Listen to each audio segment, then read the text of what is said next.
Saudara, firman Tuhan hari ini dari Amsal pasal 17 ayat 22 menyatakan, hati yang gembira adalah obat yang manjur, tetapi semangat yang patah mengeringkan tulang. Tema sukacita. Saudara, hidup yang tidak sesuai dengan harapan, keinginan-keinginan yang tertunda atau tidak terpenuhi, dan doa-doa yang belum dijawab, serta hubungan antar sesama yang buruk seringkali membuat hati kita tidak bisa bergembira. Padahal ayat di atas menegaskan bahwa hati yang gembira adalah obat yang manjur, yang mampu mengatasi segala macam penyakit dan kekecewaan. Terkadang di tengah-tengah masalah persoalan yang kita hadapi, kebutuhan kita yang sesungguhnya adalah hati yang gembira atau bersukacita. Ini yang sering dilupakan oleh banyak orang percaya. Sehingga ketika menghadapi tekanan hidup, mereka mencari penyelesaiannya sendiri atau salah obat. Akibatnya apa? Akibatnya bukan bertambah baik, tetapi bertambah buruk keadaannya. Bahkan menimbulkan komplikasi yang lebih besar. Sebagai anak Tuhan, kita harus tetap bersukacita dalam keadaan. Yang pertama, bagaimana memiliki hati yang gembira atau bersukacita? Dalam bahasa Yunani, untuk bersukacita adalah kairo, diambil dari kata chairo, yang berarti kasih karunia.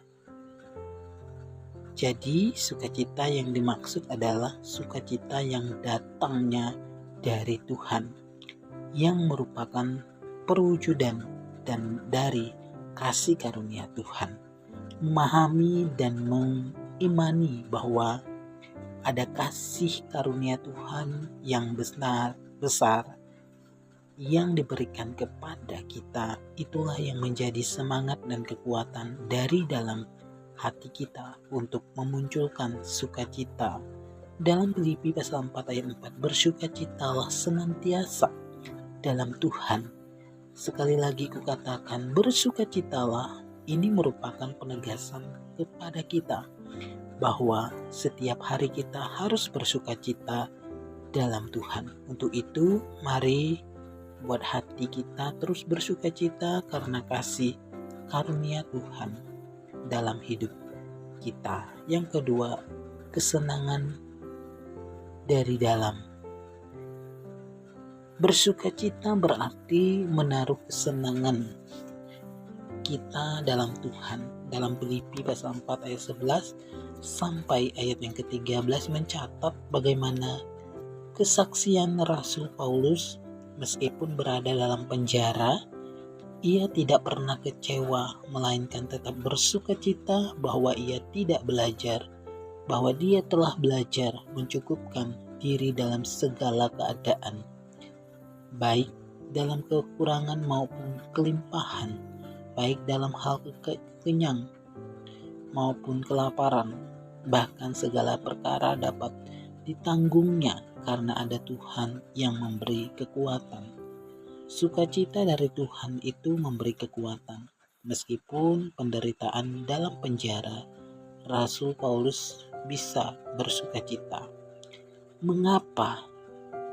Sebab sukacita yang dialami Paulus itu berasal dari dalam, bukan ditentukan oleh keadaan luar. Jadi sukacita itu merupakan kesenangan dari dalam yang keluar dengan menggebu-gebu, yang diekspresikan melalui bahasa tubuh. Kesenangan dari dalam berbeda dengan kesenangan karena dipengaruhi keadaan luar atau happy. Yang ketiga, kesenangan dari luar. Dalam Lukas pasal 15 ayat 11 sampai 14 mencatat tentang anak bungsu yang terhilang. Ia ingin menikmati kebebasan sehingga ia meminta harta warisan kepada bapaknya. Setelah diberi warisan itu, lalu ia menjual seluruhnya dan memboroskan harta miliknya itu dengan hidup berpoya-poya. Tidak semua orang punya cukup kekuatan untuk hidup dalam kebebasan.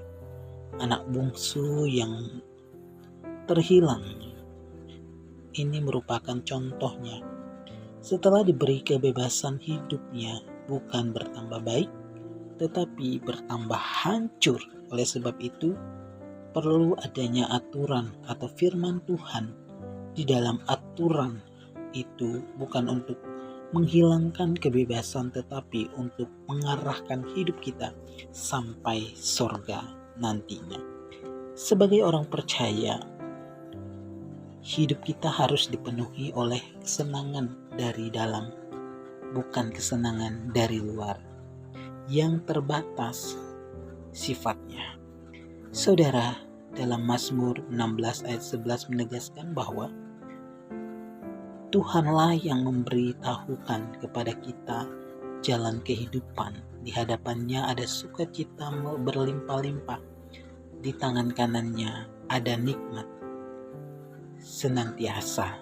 Jadi kita dapat memiliki sukacita yang berlimpah-limpah ketika kita menjalin hubungan yang dekat dan sungguh-sungguh dengan Tuhan. Melebihi apapun juga, ketika kita bersukacita di dalam Tuhan, maka hidup ini akan selalu indah. Demikian, Tuhan Yesus memberkati.